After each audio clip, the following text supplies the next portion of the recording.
Madame, mademoiselle, monsieur, bonjour. Je suis très heureux de vous retrouver à notre émission La pensée les hommes d'aujourd'hui et je vous remercie pour votre fidélité. Au cours de l'émission de ce jour, nous allons aborder des concepts un peu troubles, un peu difficiles à comprendre, les concepts de laïcité et de neutralité. Je vous retrouve dans un instant avec mes invités.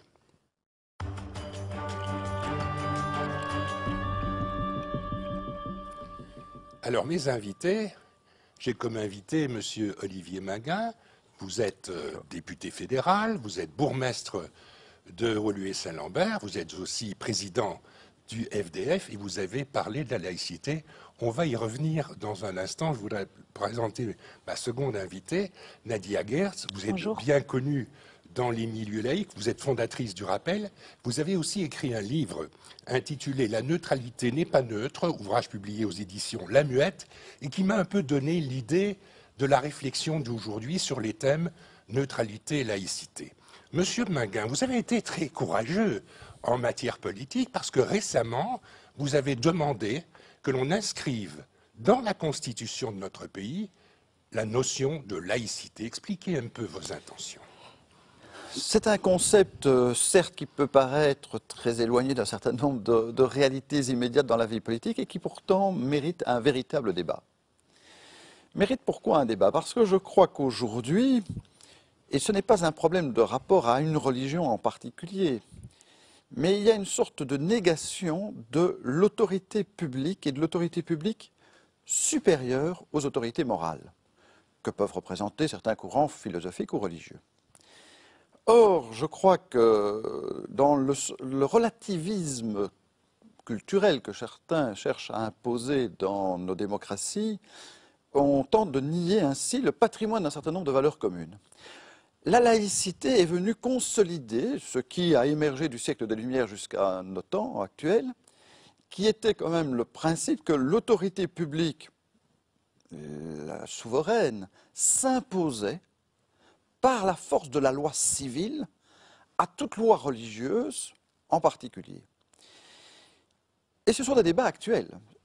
Et faute d'avoir des repères quant à l'usage des mots justes, on n'a pas de repères quant aux idées précises que l'on doit faire, ou les valeurs précises que l'on doit faire respecter par l'ensemble des membres de la société civile, quelles que soient les convictions philosophiques ou religieuses. C'est donc pas du tout un choix de l'athéisme contre la religion. On confond parfois d'ailleurs athéisme et laïcité. C'est un choix de faire respecter la loi civile commune, ce qui s'est forgé comme valeur commune à travers la démocratie notamment, à tous ceux qui voudraient revenir à une conception soit théocratique de la société, soit d'un certain relativisme de l'autorité publique face à l'émergence de nouvelles expressions religieuses.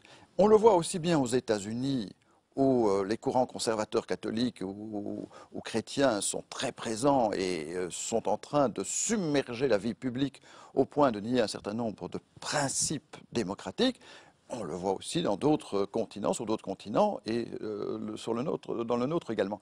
Et je trouve que la laïcité politique est un concept fécond pour harmoniser la vie commune d'une société. Si on ne revient pas à cette valeur essentielle de la laïcité qui consacre finalement quoi? Qui consacre les libertés fondamentales, qui consacre le principe de l'égalité homme-femme, principe qui est combattu par ailleurs par certains, qui consacre, comme je l'ai dit, la primauté de la loi civile sur la loi religieuse, si on ne revient pas à cette notion-là, à ce creuset qui certes en France a eu un grand retentissement, mais qui est non pas une notion française et exclusivement française. J'entends trop souvent dans le milieu politique en Belgique, « Ah, c'est une conception, c'est un concept français qui n'est pas adapté à nos réalités ». Ce n'est pas vrai. On sait que notamment lorsqu'il y a eu le débat sur le projet de constitution européenne, ça a été un vrai débat de savoir si la référence à la laïcité de l'État, de l'autorité publique, allait être inscrite ou pas dans cette constitution. Vous avez prononcé 2 fois l'expression « valeur commune ». Est-ce que quand vous dites « valeur commune », vous pensez à la Déclaration universelle des droits de l'homme et du citoyen?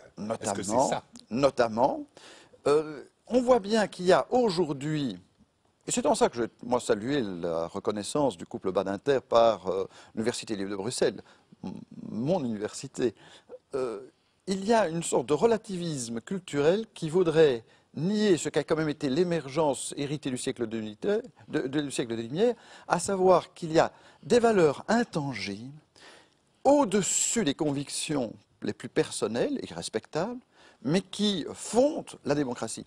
Si on n'a pas ce corpus de valeurs communes, on menace des acquis démocratiques essentiels.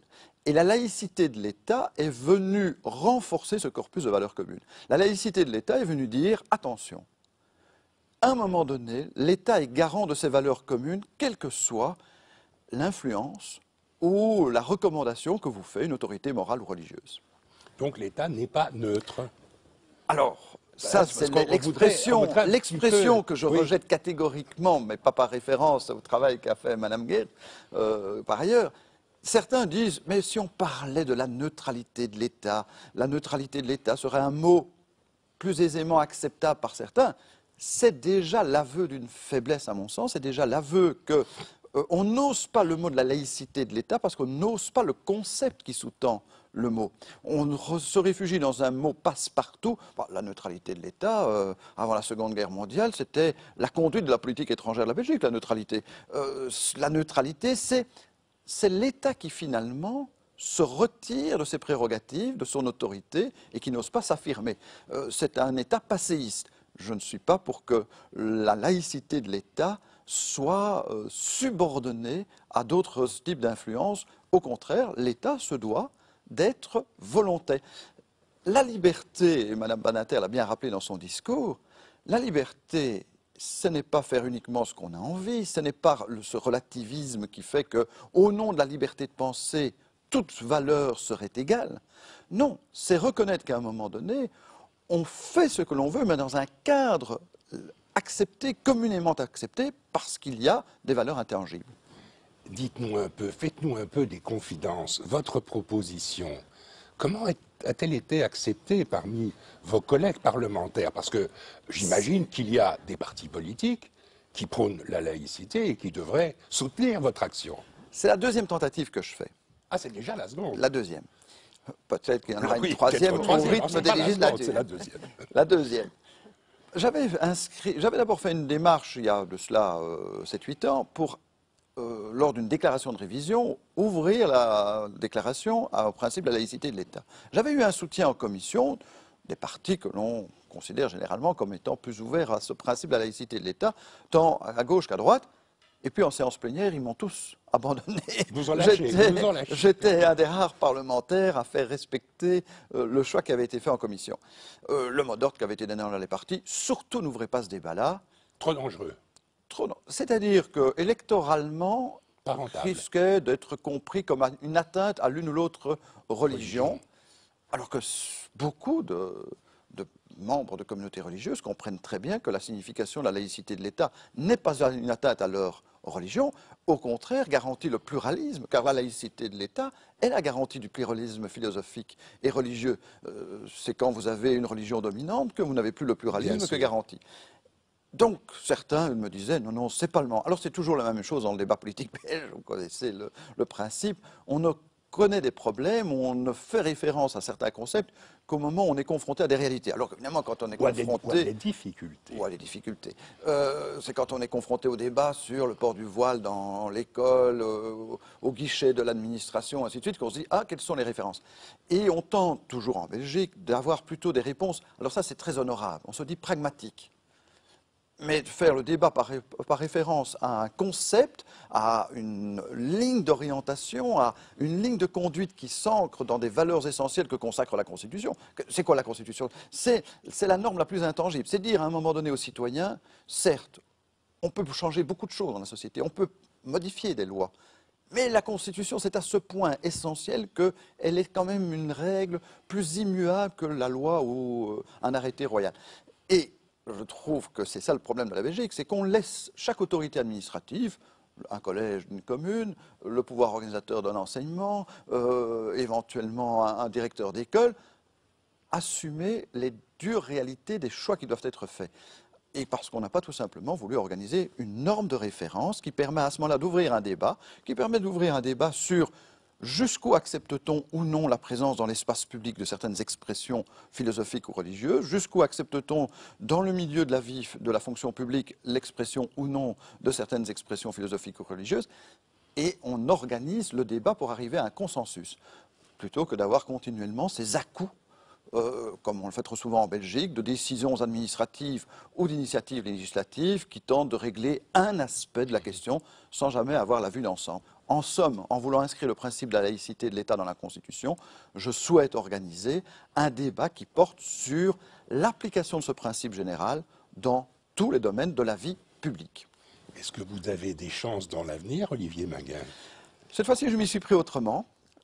J'ai pris appui sur le fait qu'on révise sous cette législature-ci, mais on n'a plus que pour quelques mois, le titre 2 de la Constitution, je ne vais pas entrer dans le détail juridique, qui est un titre qui consacre les libertés fondamentales, pour dire finalement la laïcité de l'État est le principe conducteur et protecteur des libertés fondamentales. Donc je vais inscrire ce principe dans la Constitution. Je ne dois même plus attendre qu'on déclare la Constitution soumise à révision pour inscrire ce principe.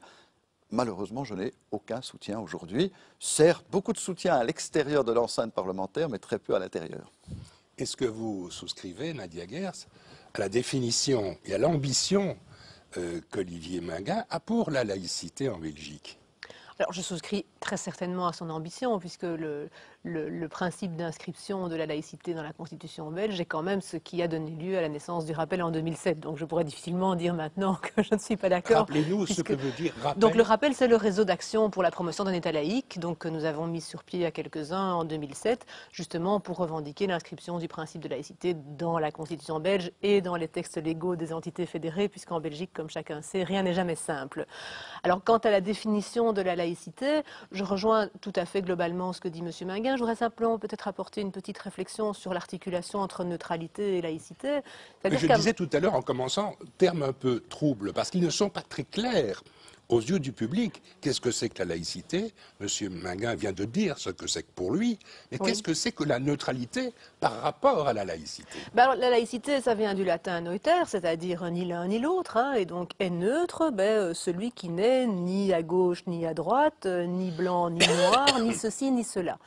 Alors, en matière de conviction, pour moi, en fait, un État doit être neutre, c'est-à-dire qu'il n'a pas à prendre position en matière convictionnelle, il n'a Mais pas à s'il se déclarer... promeut la laïcité, il prend... J'y viens. Donc un État n'a pas à se déclarer ni catholique, ni protestant, ni musulman, ni athée. Simplement, il n'a pas à prendre position en matière de conviction, parce que tout simplement, c'est une sphère qui est la sphère de l'intime finalement, la sphère des convictions individuelles. On n'a pas de preuve ni de l'existence de Dieu, ni de sa non-existence. Et donc l'État doit reconnaître, je dirais par élémentaire modestie, qu'il est incompétent en ces matières-là. Et donc, élaborer les lois, élaborer la façon de vivre ensemble sur une base qui soit exclusivement humaine, qui ne soit donc pas en référence à une transcendance quelle qu'elle soit. Mais aller plus loin et favoriser le respect de l'autre, comme le fait la Déclaration universelle des droits de l'homme, le respect de l'autre dans ses convictions politiques et pour ce qui nous concerne ici, dans ses conceptions philosophiques. Alors, tout le problème est justement là, dans ce que vous venez de dire et qui paraît évident au premier abord, favoriser le respect de l'autre, mais toute la question c'est au fond comment on doit faire un État pour respecter l'autre ou pour témoigner de son respect pour la diversité convictionnelle. Et c'est en ce sens-là que le terme de neutralité est ambigu à mon sens et n'est pas suffisamment clair pour mettre tout le monde d'accord. C'est-à-dire qu'aujourd'hui, en gros, quand on voit la manière dont les différents États occidentaux gèrent la question de la diversité religieuse, il y a de manière un peu simpliste deux manières de faire. Une manière qui consiste à dire on va gérer la diversité convictionnelle en reconnaissant la présence de diverses communautés et en octroyant éventuellement à ces diverses communautés des droits différenciés pour montrer à quel point on les respecte. Et une autre manière radicalement opposée qui consiste à dire que finalement traiter tout le monde à égalité, ce qui est quand même l'objectif d'un État neutre, consiste à ne pas octroyer ni privilège, ni évidemment discrimination négative sur base d'une conviction. Et donc en Belgique, on est finalement un petit peu à la croisée des chemins, d'un point de vue géographique, parce que nous sommes, c'est peut-être pas un hasard, les immédiats voisins à la fois de la France et des Pays-Bas ou de l'Angleterre, par exemple, où les choses se gèrent tout à fait différemment. Et donc, on bricole. Comme dit M. Minguin, c'est vrai qu'on bricole. On a très peur de prendre des positions qui soient des positions principielles. Et donc, une fois, on dit, dans 95% des écoles, par exemple, puisque c'est un domaine que je connais bien, on interdit Vous les en parlez signes... beaucoup dans votre livre. Évidemment, de l'école. c'est le sujet de mon livre, c'est la neutralité à l'école, puisqu'il y a un décret qui définit la neutralité des enseignants. Et donc, dans 95% des écoles, on dit aujourd'hui aux enfants, quand vous rentrez dans l'école, s'il vous plaît, vous laissez vos signes convictionnels au vestiaire parce que vous n'êtes pas là en tant que... Et vos exigences Et vos... convictionnelles. Non, justement, non, là vous allez trop loin. Ce qu'on Oui. leur dit très clairement dans 95% des cas, c'est vous laissez vos signes convictionnels au vestiaire parce que vous devez entrer à l'école en tant qu'élève et pas en tant que croyant de telle ou telle conviction. Mais en même temps, on organise des cours de morale et de religion et donc on dit aux enfants finalement, mais vos convictions sont reconnues et leur enseignement est même organisé au sein de l'école officielle. Et donc, on est là en plein bricolage, on est là dans un message complètement brouillé qui dit tantôt les convictions religieuses n'ont rien à faire à l'école et tantôt elles sont intégrées, elles sont accueillies et elles sont prises en compte. Et du coup, quand il s'agit de faire droit ou non à des revendications religieuses, les enseignants, là aussi, bricolent. Simplement parce qu'ils n'ont pas d'outils clairs, ils n'ont pas de directive. Le décret neutralité, ou les deux décrets neutralité, puisqu'il y en a deux en fait, donnent des grandes lignes, plein de bons sentiments, très nobles, mais qui finalement n'aident pas du tout les enseignants sur le terrain. J'entendais encore il y a quelques jours une étudiante me raconter qu'en stage, l'enseignante qui l'accueillait donc dans une école primaire lui a dit « on n'utilise pas une fable telle que les trois petits cochons parce qu'on ne parle pas de cochons, parce qu'il y a des petits musulmans que ça pourrait choquer ». Voilà comment certains enseignants aujourd'hui traduisent le principe de neutralité. C'est plus de la neutralité, ça. On ne sert pas du porc sous diverses formes à la table du réfectoire, parce que ça peut choquer les juifs, les musulmans qui, Oui, par c'est ça. tradition, ne mangent pas de porc. Donc on est dans une approche de la neutralité qui, à mon sens, s'éloigne de ce que devrait être le principe de neutralité. Si la neutralité, c'est ne pas se prononcer, se déclarer incompétent en matière convictionnelle, mais aussi, évidemment, faire prévaloir une sphère qui soit préservée de l'immixtion du religieux, à ce moment-là, la neutralité ne peut se traduire pour moi que par la laïcité. Toute autre manière de vouloir être neutre est vouée à l'échec. Et c'est ce que fait aujourd'hui la Belgique. Quand elle reconnaît, finance et organise l'enseignement des cultes, elle n'est plus neutre, elle prend position. Elle considère que certaines convictions sont respectables et finançables. Et ça pose un problème. Oui, j'allais poser la question à Olivier Minguin. Est-ce que le fait d'inscrire la laïcité dans la Constitution, pour les croyants, il y a peut-être un danger. Ils vont peut-être se dire, oui, mais on va enlever la rétribution des curés, des paroisses, des imams, des pasteurs, Alors, dans les synagogues, les rabbins, etc. je crois que le financement du culte est un vrai débat qu'il faut un jour reposer. Il faut le reposer parce que tout simplement, on l'appréhende avec une lecture qui remonte à plus d'un siècle quasiment aujourd'hui. En sachant qu'on a voulu organiser, notamment par voie constitutionnelle, l'égalité de traitement de tous les courants philosophiques et religieux, j'ai d'ailleurs toujours été quelque peu gêné que finalement, ce que moi j'appelle plutôt le courant athéiste, se soit senti obligé de tenter de se faire assimiler à un courant religieux pour avoir un statut équivalent, et que ça a été une sorte d'arrangement, une fois de plus, pragmatique, parce qu'on n'a pas posé la question principielle. Et donc on s'est dit, mettons le courant de la morale laïque, comme on dit chez nous en Belgique. Dans les pays anglo-saxons, on parle plus d'athéisme que de morale laïque. Mettons-le sur le même pied que les courants religieux. Et je trouve qu'il y a quelque chose de gênant d'avoir accepté ce principe-là. Non pas au nom de l'égalité de traitement, mais au nom même du principe de savoir que finalement, l'athéisme devenait une sorte de, pas de religion, mais de courant ça philosophique. devient une sorte de religion. Dans Oui, ce une sens. sorte de religion, une sorte de courant philosophique qui se revendique de la même protection que la religion. Ça m'a toujours gêné quelque part.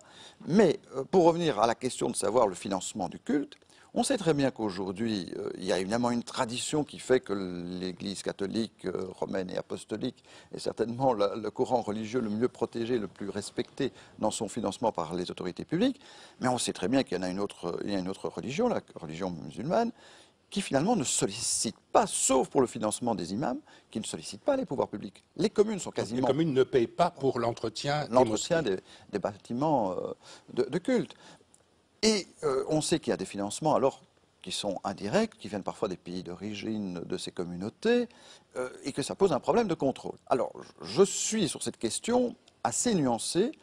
Il y a un problème de structure et de représentation du culte musulman qui évidemment a dû être organisé à travers l'exécutif, dont on ne peut pas dire qu'aujourd'hui que ce soit une grande réussite.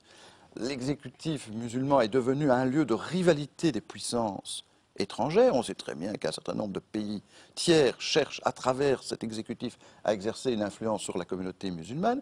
Et donc il y a sans doute à imaginer d'autres relations entre les autorités publiques et ce culte, comme avec les autres cultes. Et c'est un vrai débat de fond qu'on n'a pas le courage, parce que comme toujours, quand on touche à des notions aussi sensibles, à des relations qui sont délicates avec les convictions les plus personnelles, les pouvoirs publics en Belgique, au lieu d'assumer, se retirent. C'est pour ça que je veux assumer le principe de la laïcité de l'État. Je crois que ce qui aujourd'hui caractérise la laïcité de l'État, c'est ce que j'appelle la supériorité de l'autorité publique sur toute autre autorité, et forcément sur une autorité religieuse ou morale. Parce que l'autorité de l'État est garante du respect d'un certain nombre de valeurs, comme le principe de l'égalité homme-femme. Si ce n'est pas l'autorité de l'État qui protège un principe comme celui-là, ce ne sera pas le propre de certaines autorités religieuses. Bien sûr. Donc, l'autorité supérieure de l'État a consacré des valeurs que nous considérons à ce point intangibles qu'on ne peut plus les remettre en cause. Et qu'on n'acceptera plus jamais que des autorités, au nom de convictions que l'on approuve ou qu'on n'approuve pas, viennent remettre en cause ces valeurs intangibles. Et je crois qu'il faut avoir le courage de dire qu'à un moment donné, si l'on prétend avoir une certaine reconnaissance de l'autorité publique, il faut alors souscrire à des valeurs intangibles telles que celles-là. Vous ne pouvez pas prétendre à une reconnaissance de l'autorité publique quand vous ne partagez pas les valeurs qui sont communément admises dans la société dans laquelle nous vivons. Et il faut donc accepter de bénéficier des avantages de l'autorité publique, parce qu'il y a toujours une forme d'avantage de l'autorité publique. Le culte ne sera, même si on veille à faire la séparation stricte des églises et de l'État, il y a toujours une reconnaissance de l'expression religieuse ou philosophique dans l'espace public, ne serait-ce qu'au titre de la liberté d'expression. Eh bien, il faut voir jusqu'où on organise cette relation-là et quelles sont les conditions que l'on pose pour qu'il n'y ait pas une régression par rapport aux avancées démocratiques que nos sociétés représentent. Votre commentaire, Nadia Geerts. Mais en fait, moi, je suis toujours un petit peu perplexe quand j'entends l'argument de la surveillance et du contrôle, qui est finalement un petit peu l'argument massu qu'on avance chaque fois que j'ose évoquer l'idée de supprimer le financement des cultes. Parce que j'ai envie de dire deux choses. Premièrement, je crois que le contrôle aujourd'hui n'existe pas, ou est extrêmement faible, alors que l'État finance. Donc, je pense que le financement n'induit pas nécessairement un contrôle efficace de la part des pouvoirs publics. Et surtout, je ne vois pas très bien pourquoi, du fait que l'État ne financerait plus, il ne pourrait plus contrôler. Je trouve que c'est une idée très curieuse. Je veux dire, dans notre société, n'importe qui, n'importe quelle personne, qu'elle soit physique ou morale, est soumise à la loi. Et donc, si quelqu'un ou si une association incite à la haine ou incite à la violence, elle est passible de poursuites judiciaires, qu'elle soit financée par l'État ou non. Et donc, je crois qu'à un moment donné, il faut dégonfler cette baudruche. Et là, je ne m'adresse pas évidemment prioritairement à M. Minguin, mais plutôt à tous ceux, peut-être parmi les téléspectateurs, qui se disent, bah oui, le financement, c'est bien parce que c'est un outil de contrôle, en disant, mais non. D'abord parce que ça n'est pas vrai aujourd'hui, et ensuite parce que ce serait extrêmement préoccupant s'il fallait demain admettre que la liberté de culte implique finalement pour les cultes la possibilité d'être soumise à d'autres lois que celles qui valent pour le tout venant. Et donc, parce qu'on serait un culte et parce qu'on ne serait pas financé, on pourrait inciter à la violence, on pourrait proférer des propos homophobes, des propos sexistes ou que sais-je. Évidemment non. Alors, je voudrais peut-être revenir aussi un petit peu sur ce que disait M. Minguin tout à l'heure par rapport à l'athéisme et au Centre d'action laïque, hein, puisqu'on ne l'a pas cité, mais c'était de lui qu'on parlait en filigrane. Il y a la Ce qu'on appelle la reconnaissance. laïcité La représentée laïcité organisée, voilà. institutionnelle. Oui. Moi, ça ne me choque pas du tout que l'athéisme soit considéré comme un culte parmi les autres. Bon, évidemment, c'est un petit peu bizarre sur le plan terminologique de considérer un l'athéisme culte. comme un culte, évidemment. Donc, mais qu'il soit financé sur le budget des cultes, c'est assez logique puisque c'est un courant convictionnel à côté des autres. Ce qui, par contre, me pose beaucoup plus problème, c'est la confusion organisée ou non, mais en tout cas réelle, entre laïcité et athéisme. C'est ça qui est préjudiciable. Parce que la laïcité, pour moi, c'est un outil qui permet la coexistence pacifique des différentes convictions, parmi lesquelles l'athéisme. Donc l'athéisme est une des convictions qu'on va aligner, et pour moi, la laïcité, c'est une espèce de superstructure. On peut être chrétien, Tout à fait. musulman, athée et attaché Voilà. au principe de la laïcité de l'État. Avoir fait l'évolution intellectuelle, et très directement inspirée quand même par le siècle des Lumières, d'avoir admis que le principe de la séparation des églises et de l'État conduit non seulement à considérer que l'expression de ses convictions personnelles relève de la sphère de la vie intime, mais que de surcroît, parce que ce n'est pas que cela, la laïcité de l'État à mon sens, comme je reviens toujours sur la même idée, il y a des valeurs intangibles qui, même si elles sont relativisées par des conceptions philosophiques ou religieuses personnelles, sont à ce point supérieures, sont à ce point universelles. En somme, la laïcité de l'État rejoint un principe d'universalité de la dignité humaine. Et ce principe de la dignité humaine que renforce la laïcité de l'État doit être à ce point accepté par tous que l'on ne peut plus jamais accepter qu'elle soit remise en cause par une autorité religieuse, quelle qu'elle soit. Et c'est pour ça que moi j'ai une petite réserve par rapport, et je crois qu'il y a, vous me dites que vous acceptez le principe du financement du courant philosophique athée, qui est le Centre d'action laïque chez nous. Bon, parce qu'aujourd'hui, le financement des cultes se fait de manière publique et donc on a assimilé, mais je trouve que quelque part, on a... et je le dis très franchement pour mes amis athées, on a accepté d'être finalement être assimilé à une religion et qu'on n'assume pas la splendide solitude de l'athéisme. Et donc, ça Mais je crois que je suis d'accord avec vous, je me suis mal Voilà. exprimée, Bon, peut-être. Oui, oui. mais c'est un autre vous avez débat. 15 C'est un secondes autre débat. pour dire votre idée. Je suis parce que nous contre sommes le à la fin de financement notre des cultes, je suis émission. pour la suppression du financement public des cultes, en ce compris celui de la laïcité organisée, mais je n'ai rien contre le fait qu'on considère l'athéisme comme un courant convictionnel parmi les autres, parce que je pense que c'est ce qu'il est. Eh bien, je vous remercie beaucoup pour votre présence à notre émission. J'avais une question subsidiaire à poser à un parlementaire. Si on supprimait l'argent qu'on distribue aux religions et à la laïcité institutionnelle, ça vous ferait faire un gain budgétaire important. Je ne vous demande pas de répondre. Oui, non, Olivier c'est pas ça Minguin. le choix. Et je ne crois pas que le choix. Comme je dis, il y aura toujours une sorte de reconnaissance par l'autorité publique des expressions ou des convictions personnelles. Il ne faut pas aller jusqu'à dire que l'on nie cela. Mais la question est de savoir, est-ce que d'abord la manière dont on dépense cet argent public est bien dépensée et atteint finalement à garantir le pluralisme philosophique et religieux. Et je ne suis pas certain que la manière dont on dépense cet argent garantit le pluralisme philosophique et religieux. Il y aurait sans doute à investir alors dans l'enseignement des philosophies, Oui, tout à qui fait. serait un très beau défi par ailleurs. Nous y reviendrons dans une prochaine émission de La Pensée des Hommes. Je vous remercie, Olivier Minguin, Nadia Gers, pour votre présence à notre émission d'aujourd'hui. Madame, mademoiselle, monsieur, merci beaucoup pour votre attention.